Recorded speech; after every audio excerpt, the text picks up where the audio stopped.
निशुंभ उनकी तरफ बढ़ ही रहा था कि तभी शुंभ उसके सामने आ जाता है और बोलता है, निशुंभ अपने गुस्से पर काबू रखो, वह तुम्हारा बेटा है और साथ ही इस नगर का किंग, और अगर तुम उसे ऐसे ही मार दोगे तो यह ठीक नहीं होगा, बल्कि तुम्हें सोच समझकर कोई भी फैसला लेना चाहिए। तभी शमशेर अपने पिता निशुंभ के सामने अपने घुटने टेक देता है और कहता है, मुझे माफ के दीजिए पिताजी, मैं अपनी गलती मानता हूँ और अपनी गलती सुधारने के लिए कुछ भी करने को तैयार हूँ। यहाँ ताल कि मैं कल ही एक आयोजन का प्रबंध करता हूँ और आज तक हमने जो कुछ भी बदलाव किए हैं वह सभी बदलाव मैं पहले जैसा कर दूंगा।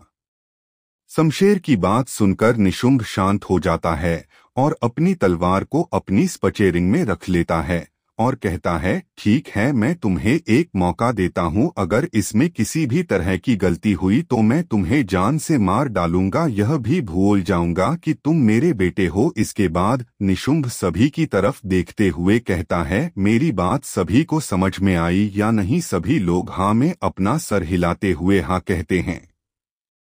लेकिन तभी सेनापति ममंत के दक्ष को देखता है और खुद से ही कहता है, लड़के, मैं तुझे इतनी आसानी से नहीं छोड़ने वाला हूँ, तुझे तो आज मरना ही होगा, तूने मेरे बेटे को मारकर अच्छा नहीं किया। इतना सोचने के बाद सेनापति ममंत फिर शुंभ, निशुंभ, शुभम और शुभांग को देखते हुए कहता है, पूर्वज किसी ने आपने वंशज को अगवा किया है और साथ ही शौर्य नगर के एक नागरिक को बेवजह ही जान से मार डाला, इसके लिए क्या सजा होगी उसके लिए?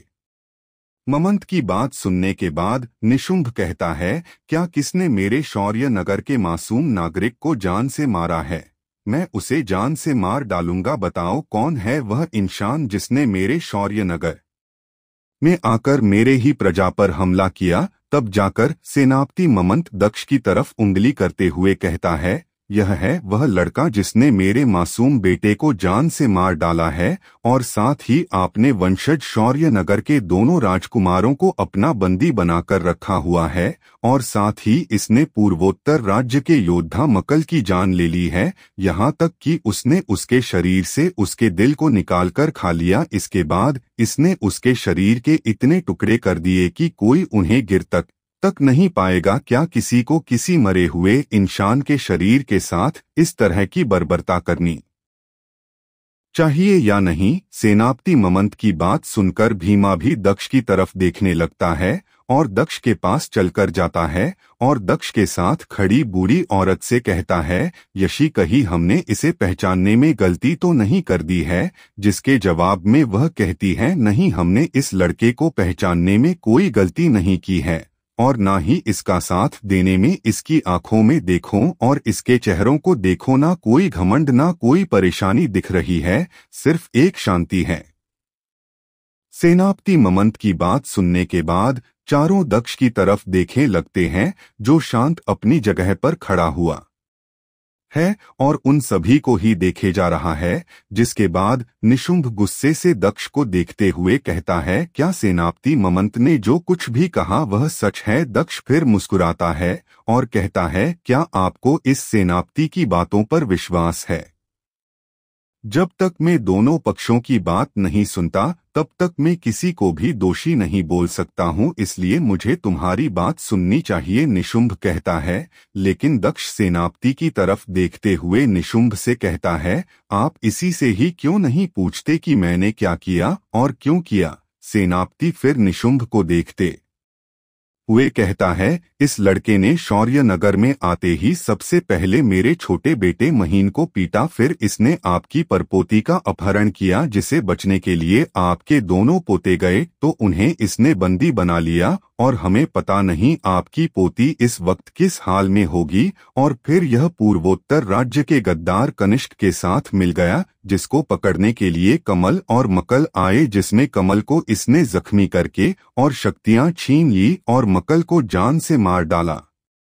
सेनापति की बात सुनकर निशुंभ का गुस्सा 7वें आसमान पर चढ़ जाता है और उसके हाथ में दोबारा से उसकी तलवार दिखाई देने लगती है और वह जमीन पर आ जाता है और दक्ष को देखते हुए कहता है, क्या इसने जो कुछ भी कहा है वह सब कुछ सच है? दक्ष निशुंभ की आंखों में देखते हुए कहता है, आधा सच और आधा झूठ, अगर सब कुछ जानना ही है तो इस सेनापति के बेटे को यहाँ पर बुला लो और उसी से सब कुछ पूछो कि आखिर माजरा क्या है। जब निशुंभ को दक्ष की आंखों में कोई डर नहीं दिखाई देता है तो उसे हैरानी होती है और कहता है, तुम्हें मुझे और मेरी तलवार को देखकर डर नहीं लग रहा है? दक्ष मुस्कुराते हुए जवाब देता है, डरते वह लोग हैं जो गलत काम करते हैं और जिनके अंदर मौत का खौफ होता है, और वैसे भी जो जन्मा है उसे तो एक ना एक दिन तो मरना ही है। इसलिए मुझे आपसे या आपकी तलवार से डर नहीं लगता है, और मुझे मरना ही है तो मैं लड़ते हुए ही मरना पसंद करूंगा।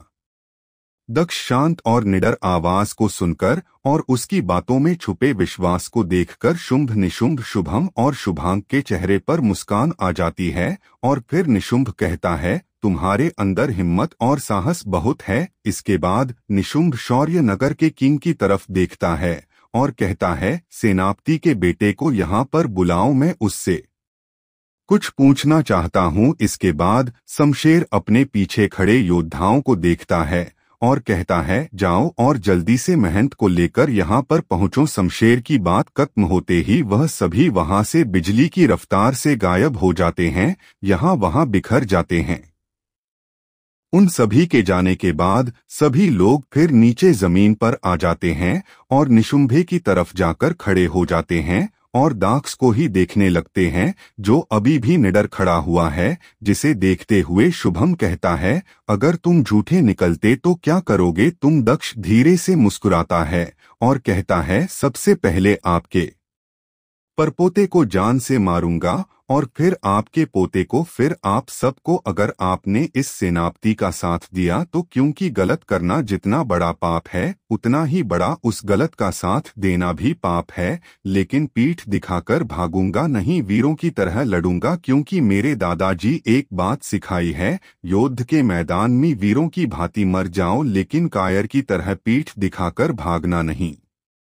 दक्ष की बात सुनकर भीमा हंसने लगता है और शुभम से कहता है, शुभम, यह लड़का तुम लोगों से डरने वाला नहीं है बल्कि लड़ने वालों में से है। तभी वहां पर वही योद्धा वापस आ जाते जिनमें से एक योद्धा ने महंत को पकड़ा हुआ है।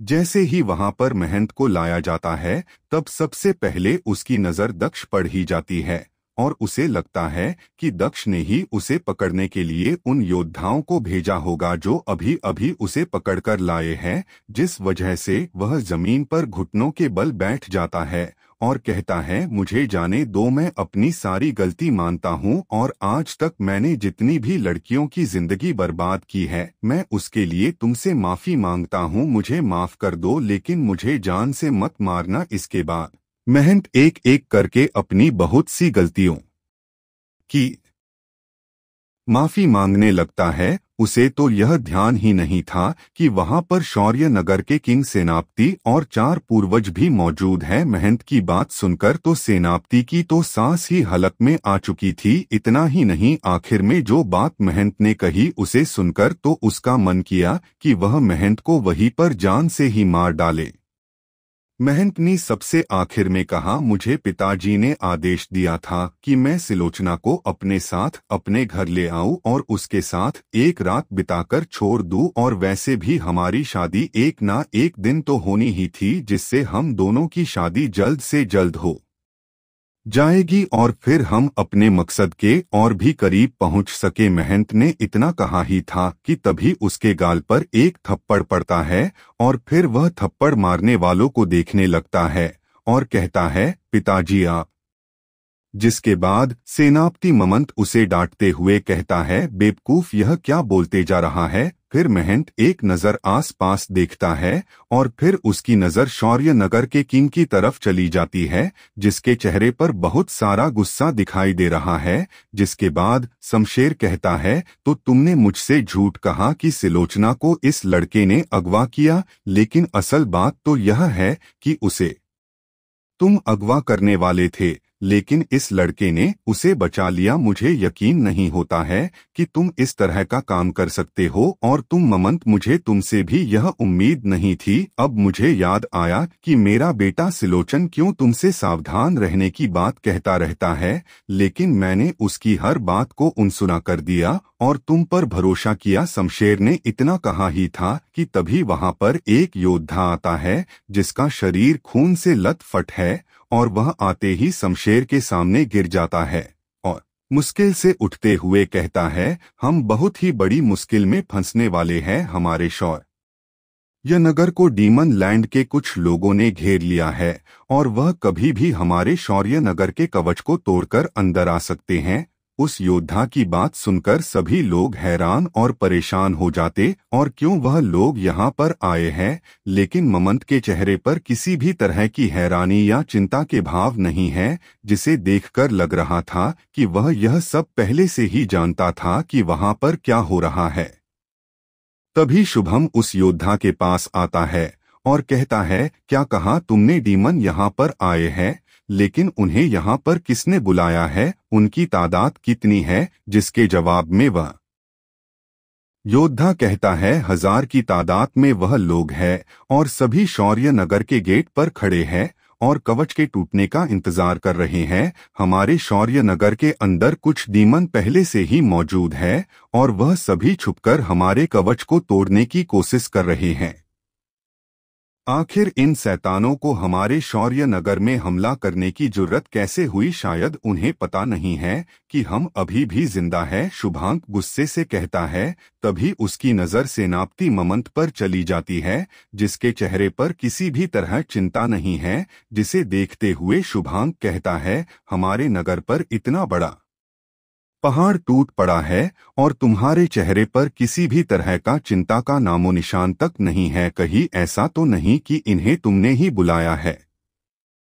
इसके बाद ममंत मुस्कुराता है और कहता है, अब सच पता चल ही गया है तो छुपाने से क्या फायदा है। हाँ, इन सभी को मैंने ही बुलाया है। मैंने इसके साथ एक सौदा किया है, जिसके बदले मैंने इनसे इस शौर्य नगर का किंग बनने की मांग की थी, जिसके लिए डीमन किंग मान गया और उसने अपने 100 योद्धा मेरे साथ भेज दिए। और हाँ, इन्हें कम ताकतवर समझने की कोशिश भी मत करना, क्योंकि यह सभी सर्वोच्च स्तर के पहले पड़ाव के योद्धा है, जिन्हें कोई भी नहीं हरा सकता है, शिवाय कुछ राज्यों को छोड़कर। लेकिन ममंत आगे कुछ और कहता है। तभी उसका सर उसके धड़ से अलग हो जाता है और साथ ही उसके बेटे महंत का सर भी उसके धड़ से अलग हो जाता है।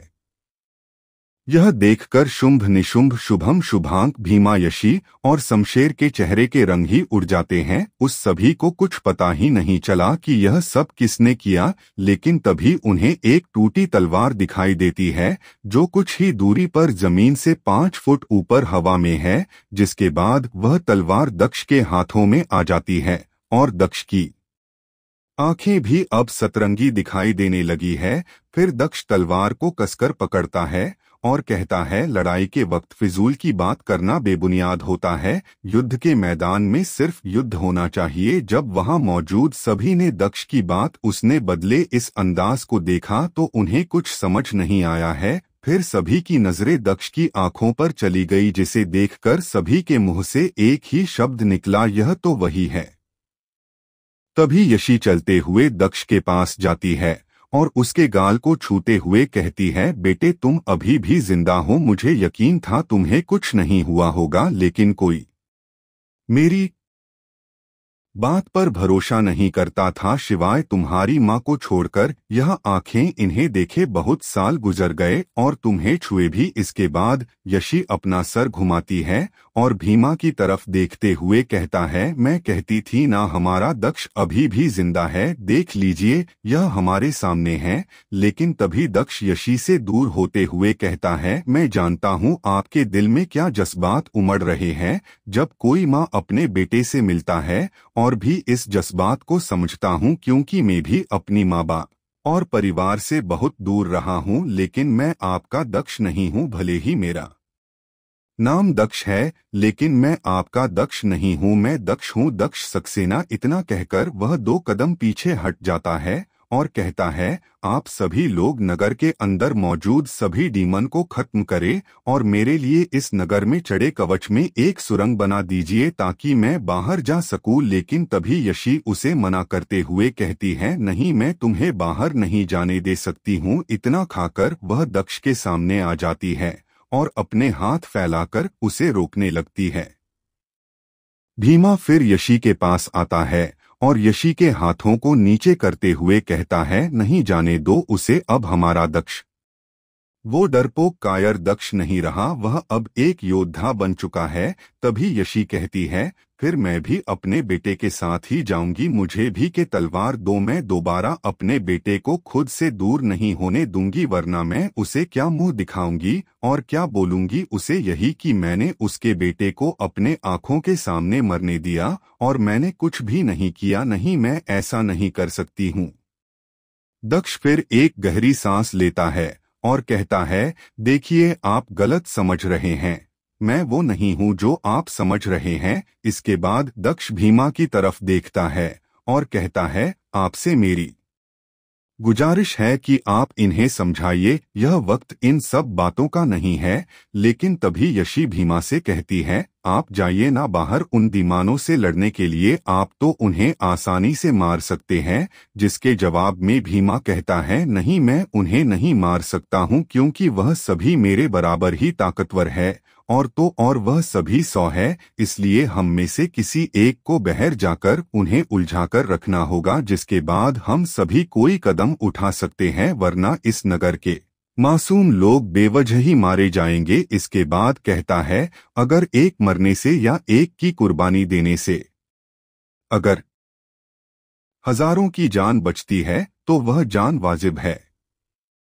दक्ष की बात सुनकर भीमा को कुछ याद आता है और कहता है, तुम सच में वही हो, तुमने सालों पहले भी यही कहकर हम सब की जान बचाई थी और आज फिर तुम वही करने जा रहे हो, तुम्हें हमारा कबीला हमेशा याद रखेगा। इसके बाद दक्ष शौर्य नगर के मुख्य गेट पर चला जाता है और वहां के दरवाजे कुछ देर के लिए खोल देते हैं, जिसके बाद दक्ष बाहर चला जाता है और दरवाजे बंद कर दिए जाते हैं और सभी शौर्य नगर के अंदर मौजूद डीमनों को खोजने लगते हैं। वही जैसे ही दक्ष बाहर आता है, वह देखता है कि बहुत सारे डीमन दरवाजे के बाहर हथियारों के साथ खड़े हुए हैं। किसी के 4 हाथ तो किसी के 6, किसी के 2 सर तो किसी के 3, यहाँ तक उनके बीच आधे इंसान और आधे सांप वाले लोग भी मौजूद हैं, जिसे देखकर दक्ष कहता है, आज तक टीवी सीरियल्स में ही ऐसे लोगों को देखा है, आज अपनी आंखों से भी देख लिया। इसके बाद दक्ष उनकी तरफ बढ़ने लगता है, जिसे देखकर वह सभी डीमन भी भूखे जंगली जानवरों की तरह उस पर टूट पड़ते हैं, जिन्हें देखकर दक्ष भी उनकी तरफ भागते हुए जाता है और अपनी तलवार को तेजी से घुमाने लगता है और उन पर वार करता है और साथ ही उनके वार से बचते भी जाता है। लेकिन सभी डीमन किसी मामले कमजोर नहीं थे, वह सब भी दक्ष के ऊपर इतनी तेजी से हमला करते हैं कि दक्ष के शरीर पर भी बहुत सारे जख्म आ जाते हैं, जिससे बहुत ज्यादा खून निकलने लगता है। लेकिन दक्ष उन सभी से लड़ता ही रहता है, लेकिन वह किसी भी डीमन को जान से नहीं मार पा रहा था। वही शौर्य नगर के अंदर सभी लोग नगर के अंदर छुपे डीमनों से लड़ रहे हैं। वह सभी डीमन भी 50 के लगभग है, जिसने उन सभी का लड़ना मुश्किल हो रहा है। लेकिन वह सभी उन सभी डीमंस को रोकने की कोशिश कर रहे हैं ताकि वह डीमन किसी मासूम की जान न ले ले। अब क्योंकि शौर्य नगर में सिर्फ पुरुष योद्धा है, जिस वजह से उनकी ताकत कम है। अब जाकर शमशेर को बहुत दुख हो रहा है कि क्यों उसने औरतों को पुरुषों के बराबर अधिकार नहीं दिया। अगर इस वक्त औरतें भी हथियार लेकर उनके साथ होती तो आज उनकी ताकत बहुत ज्यादा होती। तभी शमशेर अपने स्पचेरिंग से एक एनर्जी क्रिस्टल निकालता है और निशुंभ को देते हुए कहता है, आप इन सभी को थोड़ा संभालिए, मैं अभी आया एक और योद्धा को लेकर। इतना कहकर शमशेर वहां से चला जाता है। शमशेर सीधे सिलोचना के पास चला जाता है और उस एनर्जी क्रिस्टल की सारी शक्तियां सिलोचना के अंदर भर देता है और सिलोचना को भी होश में ला देता है। होश आते ही सिलोचना कुछ कहने ही वाली थी, लेकिन शमशेर उसे चुप कराते हुए कहती है, कुछ मत कहना, अभी यह सब उन बातों के लिए नहीं, हम पर बहुत बड़ी मुसीबत आन पड़ी है और हमें योद्धाओं की जरूरत है और मैं चाहता हूं कि तुम इसमें हमारी मदद करो वरना पूरा शौर्य नगर खत्म हो जाएगा। जिसके बाद सिलोचना कहती है, क्या शौर्य नगर खतरे में है, चलिए जल्दी यहाँ से। जिसके बाद जिस मकान में दक्ष रुका हुआ था उस मकान के अंदर से शमशेर अपनी सिलोचना को लाकर आता है। इस वक्त सिलोचना के पास तीर कमान मौजूद है जिसके अंदर से बहुत सारी शक्तियां निकल रही है। जिसके बाद सिलोचना मकान के छत पर चली जाती है और उसके पीछे एक लाल रंग का पारदर्शी घेरा दिखाई देने लगता है। इसके बाद वह अपने धनुष को कास के पकड़ती है और फिर एक एक करके बहुत सारे तीर छोड़ने लगती है जो सीधे जाकर आसपास के डीमंस को जाकर लगती है, जिससे वह सभी घायल होने लगते हैं। लेकिन सिलोचना उन्हें जान से नहीं मार पा रही थी, लेकिन क्योंकि वह सभी उच्चतम स्तर के योद्धा है जिन्हें सिर्फ शुंभ जिसे योद्धा ही मर सकते हैं, तभी निशुंभ की नजरें मकान के छत पर खड़ी सिलोचना पर जाती है जो तीर चला रही है। जिसे देखते हुए निशुंभ कहता ही, शमशेर यह कौन है? इसे देखकर मुझे अपनेपन का एहसास हो रहा है। यह आपकी परपोती है और आपको अपनेपन का एहसास होना तो लाजमी है। क्या यह मेरी परपोती? यकीन नहीं होता है कि परपोती भी इतनी ताकतवर है। तभी सिलोचना एक पत्थर निकालती है और उसे आसमान में फेंकती है और उस पर तीर चला देती है, जिससे वह पत्थर टूट कर बिखर जाता है। जिसे देखकर शुभांग कहता है, क्या हमारे पास और भी योद्धा है? जिसके जवाब में शमशेर कहता है, नहीं, हमारे पास सिर्फ इतने ही योद्धा है। मेरे बड़े बेटे और पोते को छोड़कर जो अभी यहाँ पर नहीं है, शायद वह उन्हें ही बुला रही है। लेकिन शमशेर आगे कुछ और भी कह पाता है। तभी सिलोचना बहुत सारे पत्थर निकालती है और उन्हें आसमान में फेंककर उन्हें भी टुकड़े टुकड़े कर देती है। जिसके बाद लेकिन कोई भी वहां पर नहीं आता है, जिसे देखकर शुभांग कहता है, आखिर यह लड़की कर क्या रही है? लेकिन सिलोचना किसी पर ध्यान नहीं देती है और फिर वह अपने तीरों को डीमनों की तरफ चलाने लगती है और लड़ाई को जारी रखती है। लेकिन कुछ देर के बाद सभी को दिखाई देता है कि हर घर के ऊपर एक एक लड़की खड़ी दिखाई देने लगती है जिनके हाथों में हथियार है। जिसे देखकर शुभम कहता है, क्या बात है निशुंभ, तुम्हारी परपोती ने तो अपनी एक पूरी की पूरी फौज ही खड़ी कर रखी है। लगता है अब हमें लड़ने में थोड़ी मदद मिल जाएगी है। तभी सिलोचना सभी लड़कियों को चिल्लाते हुए कहती है, सभी को पता है, इसलिए अपने काम पर लग जाओ। सिलोचना के इतना कहते ही वह सभी लड़कियां अपने शरीर से बहुत सारी शक्तियां निकालने लगती हैं और फिर सभी उड़ते हुए सिलोचना के पास चली जाती है और फिर वह सभी सिलोचना के पीछे आकर खड़ी हो जाती है, जिसके उन सभी की शक्तियां सिलोचना के अंदर जाने लगती है और सिलोचना की शक्तियां बहुत ज्यादा बढ़ने लगती हैं और फिर उसके पीछे 5 पारदर्शी नारंगी घेरे दिखाई देने लगते। जिसके बाद फिर सिलोचना एक अपने बहुत सारे तीर अपने धनुष से छोड़ती है, जिसके बाद वह सभी तीर सीधे जाकर बहुत से डीमंस के सर के आर पार हो जाती है। जिसके बाद वह सभी डीमन मरने लगते हैं और कुछ घायल हो जाते हैं। इसके बाद तो शौर्य नगर के अंदर मौजूद बहुत से डीमन भीमा, शुंभ, निशुंभ, शुभम, शुभांक और सिलोचना से बचकर शौर्य नगर के गेट की तरफ भागने लगे। लेकिन वह सभी गेट के पास आकर रुक गए क्योंकि उन्हें बाहर जाने के गेट तो दिखाई दे रहा है, लेकिन गेट पर भी बंद है और कवच भी नहीं टूटा है। तभी उतने भर में सिलोचना वहां पर आ जाती है और साथ ही शुंभ के साथ बाकी के योद्धा भी आ जाते हैं। तभी निशुंभ उन कुछ डीमन को देखते हुए कहता है, क्या हुआ, कहाँ भाग रहे हो? तभी सिलोचना उन सभी के ऊपर अपने तीरों से हमला कर देती है और बाकी सब भी उन पर हमला कर देते हैं। वह सभी डीमन गेट के सामने खड़े थे, जिस वजह से उन सभी के कुछ शक्तिशाली हमले गेट से आकर टकरा गए और गेट टूट गया और कवच भी टूट गया।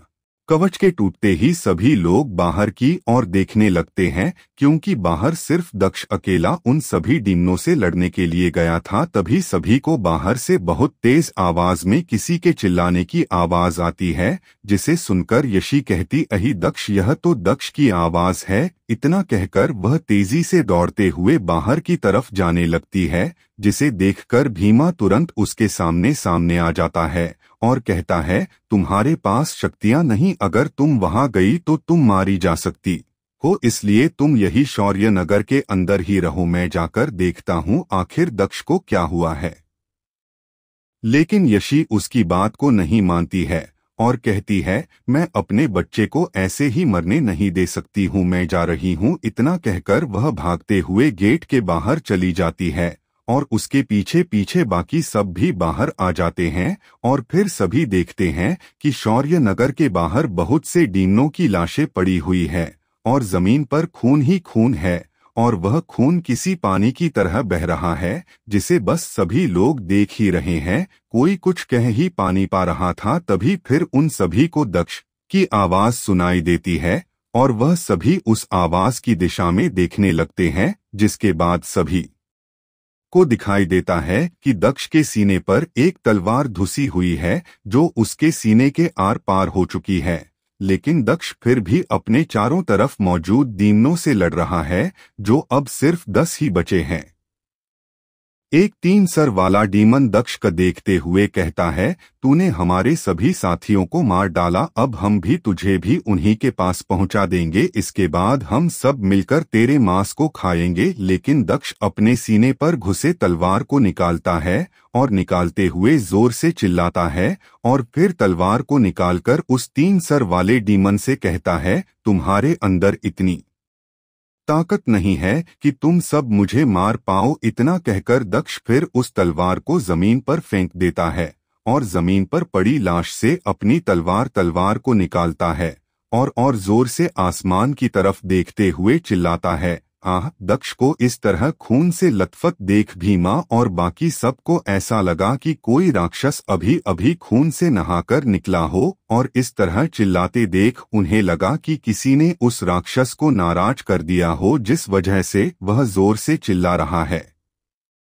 दक्ष फिर चिल्लाने के बाद लंगड़ाते हुए उस 3 सर वाले डीमन की तरफ जाने लगता है, लेकिन उसके सामने दूसरे डीमन आ जाते और दक्ष के ऊपर हमला करने लगते हैं। लेकिन दक्ष उनसे डरता नहीं बल्कि उनसे मुकाबला करने लगता है। यह सब देखकर यशी दक्ष का नाम लेकर चिल्लाती है, जिसे सुनकर वह 3 सर वाला डीमन उसकी तरफ देखता है और कहता है, तो शौर्य नगर का गते खुल ही गया। साथियों, इन लोगों को भी संभालो, मैं जाकर शौर्य का खजाना लेकर आता हूँ। तभी निशुंभ उस 3 सर वाले डीमन की बात सुनकर कहता है, अच्छा, तो ममंत ने इनसे उस खजाने का सौदा किया है जिसे हमने तहखाने में खानाजे के साथ रखा हुआ था। नहीं, ऐसा नहीं होना चाहिए, रोको इनको।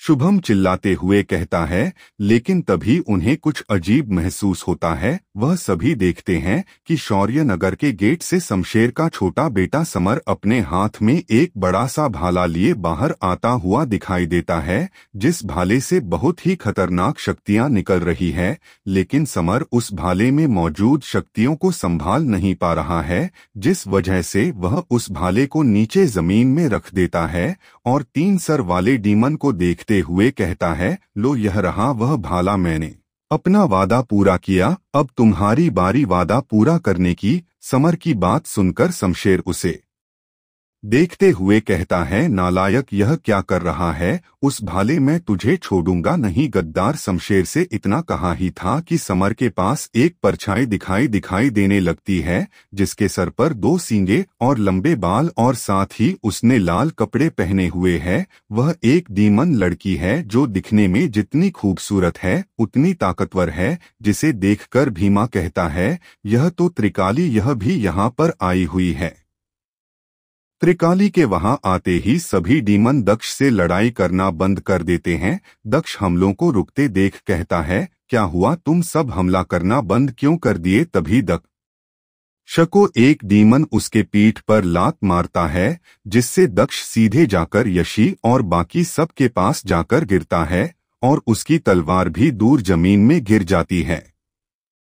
दक्ष यशी फिर दक्ष को उठाते हुए कहती है, तुम ठीक तो हो ना बेटा? दक्ष उठते हुए कहता है, हाँ मैं ठीक हूँ। तभी त्रिकाली उस भाले को उठा लेती है, लेकिन त्रिकाली उस भाले को अच्छे से संभाल पा रही है, जिसे देखकर शुंभ कहता है, आखिर वही हुआ जिसका हमें डर था। त्रिकाली के हाथ में उस भाले को देखकर सभी के चेहरे पर निराशा आ गई थी। त्रिकाली समर को देखे हुए कहती है, समर, हमारे किंग ने तुमसे वादा किया था कि हम तुम्हें इस शौर्य नगर का किंग बनाएंगे, और तुमने हमसे वादा किया था कि तुम हमें हमारे योद्धाओं को जान से नहीं मरने दोगे। और तुम्हारे नगर के लोगों देख क्या किया है, मेरे 10 साथियों को छोड़कर सभी की लाशें यहाँ जमीन पर पड़ी हुई है। इस हिसाब से तुमने हमारे बीच हुआ वादे को तोड़ा है, और याद है ना वादा तोड़ने की सजा क्या है? इतना कहती है, त्रिकाली ने पाने हाथ में पकड़े को भाले को उसके सीने में घुसा देती है,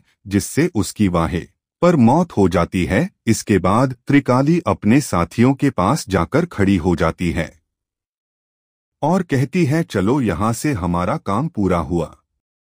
लेकिन तभी वह 3 सर वाला डीमन अपनी उंगली से दक्ष की तरफ इशारा करते हुए कहता है, लेकिन उससे पहले हमें इस लड़के को जान से मारना होगा। उस डीमन की बात सुनकर त्रिकाली कहती है, तो जान से मार डालो, तुम उसे जान से मार डालो और साथ ही यहाँ मौजूद सभी को, या फिर इस पूरे शौर्य नगर को ही शमशान में बदल डालो। लेकिन वह 3 सर वाला डीमन दक्ष को देखते हुए कहता है, इस लड़के ने ही हमारे सभी साथियों को जान से मारा है, वह भी अकेले। हमने जितने जख्म इसके शरीर पर दिखाई दे रहे हैं, उससे ज्यादा इसने हमारे साथियों को जान से मारा है। उस डीमन की बात सुनकर त्रिकाली हैरान हो जाती है और कहती है, क्या इस लड़के ने हमारे लोगों को मारा है, वो भी अकेले? वह 3 सर वाला डीमन हाँ में अपना सर हिलाते हुए कहता है, हाँ यही लड़का। इसे कमजोर समझने की कोशिश भी मत करना। इस लड़के की जितनी कम उम्र है, उससे ज्यादा इसके लड़ने का तजुर्बा है। इसने अकेले ही हमें शौर्य नगर के बाहर रोक कर रखा और हमारे बहुत से साथियों को जान से मार डाला, और इसकी वजह से ही हमें इतनी देर हुई है उस भाले तक पहुंचने में जो अभी आपके पास है। इसके बाद त्रिकाली आसपास बिखरे डीमंस के शरीरों को देखता है और फिर दक्ष की तरफ देखते हुए कहता है, तुम्हारा नाम क्या है, और इतनी कम उम्र में तुमने उच्चतम स्तर के सभी योद्धाओं को जान से मार डाला और बचे 10 सर्वोच्च स्तर के योद्धाओं तक को उलझाकर रखा, लेकिन अब तुम्हारे मरने वक्त आ गया लड़के। तभी दक्ष अपने मुंह पर लगे खून को पोंछते हुए कहता है, लगता है तुम्हें यह पता नहीं है कि मैं कौन हूँ, वरना तुम मुझे इतने सस्ते में लेने की गुस्ताखी नहीं करते। मैं तो खुद को अभी तक कमजोर दिखा रहा था, क्योंकि मैं तुम्हारे ही आने का इंतजार कर रहा था, क्योंकि मुझे पहले ही पता लग गया था कि कोई है हमारे बीच जो हम पर नजर बनाए रखे है। तुम अपने उस साथी को भी बाहर ले आओ, क्योंकि मुझे मारना तुम सब के लिए मुश्किल हो सकता है। अब चलो अपने दूसरे साथी को भी बाहर बुला लो। दक्ष की बात सुनकर त्रिकाली हैरान हो जाती है और शुभम अपने साथी को देखते हुए कहता है, क्या दूसरा साथी? क्या यहाँ पर कोई और भी है? इसके बाद दक्ष अपनी तलवार को उठाकर एक पेड़ की तरफ तानते हुए कहता है, क्या तुम अभी भी छुपोगे? तुम भी बाहर आ जाओ, अब सिर्फ तुम ही बचे हो, तुम भी आ जाओ, वरना इन सब को लड़ने में बहुत ज्यादा परेशानी होगी। दक्ष की बात खत्म होते ही उस पेड़ के आसपास एक लाल रंग की परछाई दिखाई देने लगती है, जिसके बाद वह परछाई एक इंसान का रूप ले लेता है और फिर एक बूढ़े इंसान में बदल जाता है। वह दिखने में बूढ़ा है, लेकिन उसके चलने के ढंग से ऐसा लगता है कि वह अभी भी जवान है, सिर्फ वह दिख बूढ़ा रहा है। उस बूढ़े इंसान को देखकर शुभम कहता है, त्रिकाल तुम अभी भी जिंदा है। उस दिन तो तुम मुझसे बच के भाग गए थे, लेकिन मुझे यकीन नहीं हो रहा है कि तुम उस लड़ाई के बाद अभी भी जिंदा हो। कोई नहीं, आज मैं तेरा काम तमाम ही कर दूंगा। शायद इसीलिए अभी तक जिंदा हूं, ताकि मैं अपने साथियों का बदला ले सकूं। इसके बाद वह इंसान जिसका नाम त्रिकाल है वह शुभम को देखते हुए कहता है, अच्छा तो यह तुम हो शुभम, चलो मैं भी तुमसे अपना पुराना बदला ले लूंगा। इतना कहने के बाद त्रिकाल त्रिकाली की तरफ देखते हुए कहता है, तुम पूछती थी ना कि मेरी अदमारी हालत किसने की थी, यह वही है इंसान जिसने मुझसे एक लड़ाई की थी जिसमें इसने मुझे लगभग मार ही डाला था, लेकिन किसी तरह वो बचकर भाग गया था, वरना यह तो मुझे उस दिन मार ही डालता। अच्छा तो तुम वही हो जिसने मेरे पिता की हालत अधमरी कर दी थी, अब तुम्हें भी इसकी बहुत ही बड़ी सजा मिलेगी। तुम्हारी वजह से मेरे पिता को बहुत सालों तक बिना शक्तियों के रहना पड़ा था और इनसे इनका अधिकार भी छीन लिया गया था। लेकिन तभी दक्ष त्रिकाली की बात को टोकते हुए कहता है, अगर तुम्हारा भाषण खत्म हो गया हो तो हम मुद्दे पे आए या फिर मैं यहाँ से जाऊं, मुझे आराम भी करना है।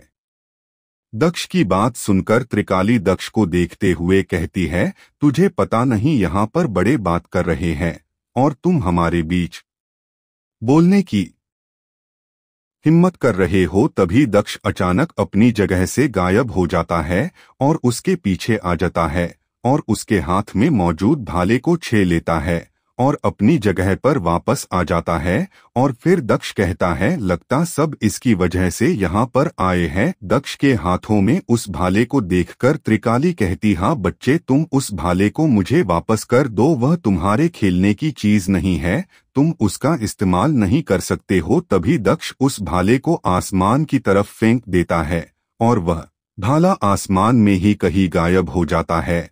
यह सब देखकर त्रिकाल त्रिकाली और बाकी सब हैरान हो जाते हैं और दक्ष को देखने लगते हैं। तभी दक्ष उन सभी को देखते हुए कहता है, मैं अब और लड़ाई नहीं करना चाहता हूँ, मैं थक गया हूँ। तुम जिसके लिए आए थे वह अब यहाँ से बहुत दूर जा चुका है, अब जाकर उसे खोजो वरना कहीं वह खो ना जाए। इतना कहकर दक्ष चलते हुए शौर्य नगर के अंदर जाने लगता है। लेकिन तभी त्रिकाल चिल्लाते हुए सभी से कहता है, सबको जान से मार डालो। और त्रिकाल की बात सुनते ही सभी लोग शौर्य नगर के लोगों की तरफ बढ़ने लगते हैं। लेकिन वह सभी आगे बढ़ते उससे पहले वहां पर एक भारी आवाज गूंजती है, मैंने अभी क्या कहा था, सुनाई नहीं दिया क्या? या फिर मैं तुम सबको अपने तरीके से समझाऊं? इसके बाद फिर वहां पर बहुत ही खतरनाक शक्तियां महसूस होने लगी। तभी सभी नजरें दक्ष की तरफ हो जाती है जो गेट के पास जाकर रुक गया है और उसके शरीर से काली शक्तियां निकलने लगी है, जिसे देखकर त्रिकाल कहता है, यह तो हम में से ही एक है, लेकिन यह इंसानों का साथ क्यों दे रहा है? तुम हम में से हो लेकिन तुम हमारा साथ ना देकर इनका साथ दे रहे हो। तभी दक्ष की तलवार त्रिकाल के पास गुजरती है और उस 3 सर वाले डीमन के सीने में जाकर घुस जाती है और वह मर जाता है और उसकी शक्तियों को वह तलवार सोखने लगती है, जिसे देखकर त्रिकाल हैरान हो जाता है और कहता है, यह तलवार तो वही तलवार है, लेकिन यह तलवार इस लड़के के पास क्या कर रही है? त्रिकाली, उस तलवार को अपने कब्जे लो, हमें यह तलवार अपने साथ लजानी होगी। जैसे ही त्रिकाली उस तलवार को उस 3 सर वाले डीमन के सीने से निकालने की कोशिश करती है, वह उस तलवार को नहीं निकाल पाती है, बल्कि वह तलवार उस 3 सर वाले डीमन के सीने से अपने आप ही निकलकर दक्ष की तरफ चली जाती है और दक्ष के आसपास मंडराने लगती है। इसके बाद दक्ष पीछे पलटता है और सभी को दक्ष की आंखें दिखाई देती है जो पूरी की पूरी काली हो चुकी है। दक्ष की आंखों की पुतलियां तक दिखाई नहीं दे रही है। तभी दक्ष अपना मुंह खोलता है जिससे उसके 2 नुकीले दांत दिखाई देते हैं और फिर दक्ष त्रिकाल को देखते हुए कहता है, मैंने कहा था मैं थक चुका हूँ, मुझे लड़ाई नहीं करनी है, लेकिन तुम नहीं माने, अब मुझे भूख भी लग चुकी है, इसलिए अब मुझे खून चाहिए, वह भी ताज़ा खून। इतना कहने के बाद दक्ष दौड़ते हुए उनकी तरफ भागते हुए जाता है और एक डीमन को पकड़कर उसके गले में अपने नुकीले दांत घुसा देता है, जिसके बाद वह उसका खून पीने लगता है, जिससे वह डीमन बहुत जोर जोर से चिल्लाने लगता है, जिसे देखकर सभी डीमंस दक्ष के ऊपर हमला करने लगते हैं। लेकिन दक्ष की तलवार उसके चारों तरफ घूमने लगती है और सभी हमलों को नाकाम करने लगती है। और फिर दक्ष अंत में उस डीमन के दिल को उसके सीने से बाहर निकाल लेता है और उसे चबा चबा कर खा जाता है, जिससे दक्ष के अंदर से और भी खतरनाक शक्तियां निकलने लगती है, जिसे देखकर त्रिकाल कहता है, चलो यहाँ से, हमारे लिए यह जरूरी नहीं है, बल्कि वह भाला है, उसे खोजते हैं, वरना हमें बहुत बड़ी सजा मिलेगी। यह लड़का अपने आपे से बाहर चला गया है और इसके सामने जो भी आएगा यह उसे जान से मार डालेगा। जब तक इसकी प्यास खत्म नहीं हो जाती है तब तक यह नहीं रुकेगा। इसके बाद फिर सभी डीमन वहां से जितनी तेजी से हो सकते थे उतनी ही तेजी से भाग गए। सभी के भागने के बाद दक्ष फिर शौर्य नगर के लोगों की तरफ अपनी काली आंखों से देखने लगता है और अपने मुंह को खोलने लगता है और फिर वह यशी की तरफ देखना लगता है और उसकी तरफ बढ़ने लगता है। आगे की कहानी सुनने के लिए जुड़े रहे हमारे साथ, और कहानी अच्छी लग रही हो तो लाइक और कमेंट जरूर करें।